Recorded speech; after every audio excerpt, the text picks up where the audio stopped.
RSS आरो BJP राजखान्थि दोलोनि खोथा बायदिसो हाग्रामा महिलारि बिथाङा जलाय सिखारलाय खालामो। नंगौ, बे अजदखौ जोंनिफ्राय होनाय जायाखै, बे अजदखौ होदों नेमसुनि आफादगिरि बदरुल इस्लाम बिथाङा। नंगौ, बे बाथ्राखौ बुंनायनि गुबै जाहोनानो जाहैबाय मैयासो सीएसबी सेन्ट्रेल सिलेक्शन बोर्डनि चेयारमेननिफ्राय लानानै मेम्बारफोरखौ सेलेक्शन खालामनानै बे समाव मुंफोरखौ फोसावनाय जाबाय आरो बेखौ लानानैनो माइनरिटि सुबुंनिफ्राय गोबां माने बे समाव माइनरिटिनि गोबां एबिएमसुनिफ्राय लानानै नेमसुनिफ्राय लानानै आमसुनिफ्राय लानानै गोबां दैदेनगिरिफोरा बे समाव माइनरिटिनिफ्राय सासेबो सोद्रोमाफोरा मेम्बार मोनैनि थाखाय बे समाव गोख्रों खुद्रिसारनानै हाग्रामा महिलारि थामहिनबा बिटिसिनि सीएम हाग्रामा महिलारि बिथांनि सायाव गोबां मानि बाथ्रा बुंदों। थिग बेबायदिनो नेमसुनि आफादगिरि बदरुल इस्लाम बिथाङा बे समाव अजद दैखांगिरि हाग्रामा महिलारिया आरएसएस आरो बीजेपीनि खोथा बायदिसो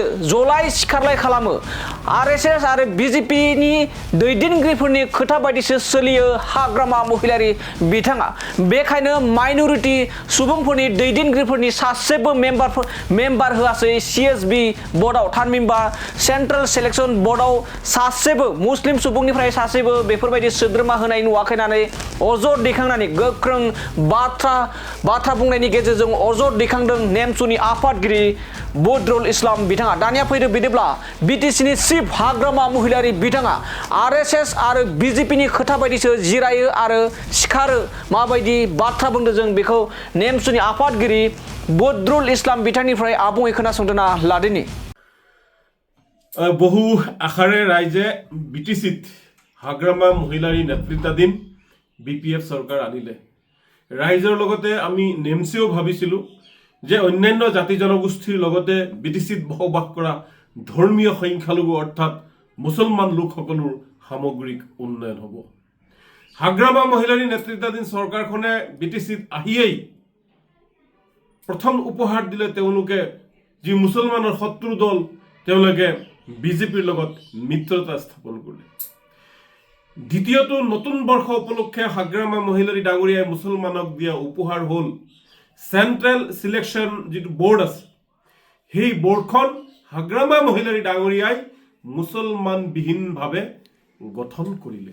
আজি এই বিটিচিত জনসংখ্যা অনুপাতে মুছলমান লোকসকল হৈছে দ্বিতীয় স্থান আৰু দ্বিতীয় স্থানত থকা এই জাতিটোক হাগ্ৰামা মহিলাৰীয়ে যি অৱহেলা কৰিলে, যি বঞ্চিত কৰিলে, এয়া বৰ দুৰ্ভাগ্যজনক, বৰ লজ্জাজনক বিষয়। নিৰ্বাচনৰ পূৰ্বে হাতত সংবিধান লৈ মছজিদ মাদ্ৰাছাই ঘূৰি ফুৰা সেই নেতাসকল আজি ক'ত? মই প্ৰশ্ন কৰিছো, ভোট ভিক্ষা কৰা হাগ্ৰামাৰ চাকৰসকল আজি কলৈ গ'ল? অকল মুছলমানসকলক বুৰ্বক বনাই মুছলমানসকলৰ আৱেগক বিক্ৰী কৰা সেই নেতাসকল আজি ক'ত? মই প্ৰশ্ন কৰিছো।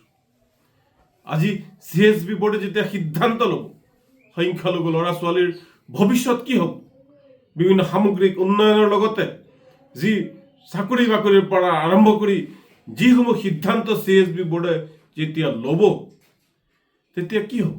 কিয় এই অৱহেলা কৰিছে হাগ্ৰামা চৰকাৰে? তাৰ উত্তৰ বিচাৰিছো হাগ্ৰামা মহিলাৰী ডাঙৰীয়াৰ পৰা। আৰু আমি ধাৰণা কৰিছো যে আৰএসএস আৰু বিজেপিৰ দ্বাৰা পৰিচালিত হোৱাৰ বাবে এই হাগ্ৰামা মহিলাৰী ডাঙৰীয়াই বিটিচিৰ মুছলমান লোকসকলক এনেকুৱা ধৰণৰ ভাৱে তেওঁলোকে অৱহেলা কৰিছে, অৱজ্ঞা কৰিছে। এয়া হাগ্ৰামাই কৰিছে নে বিজেপি আৰএসএছে কৰিছে? সেয়া ৰহস্যজনক প্ৰশ্ন। গতিকে হাগ্ৰামা মহিলাৰী ডাঙৰীয়াক আমি আহ্বান জনাইছো নেমচুৰ ফালৰ পৰা, এই যি আপোনালোকে যি নটিফিকেশ্যন যি জাননী আপোনালোকে জাৰি কৰিছে এই জাননী পুনৰ বিবেচনা কৰিব লাগে আৰু অতি কমেও দুজনকৈ সদস্য চেন্ট্ৰেল সিলেকশন যি বোৰ্ড আছে তাতে আপোনালোকে স্থান দিব লাগে।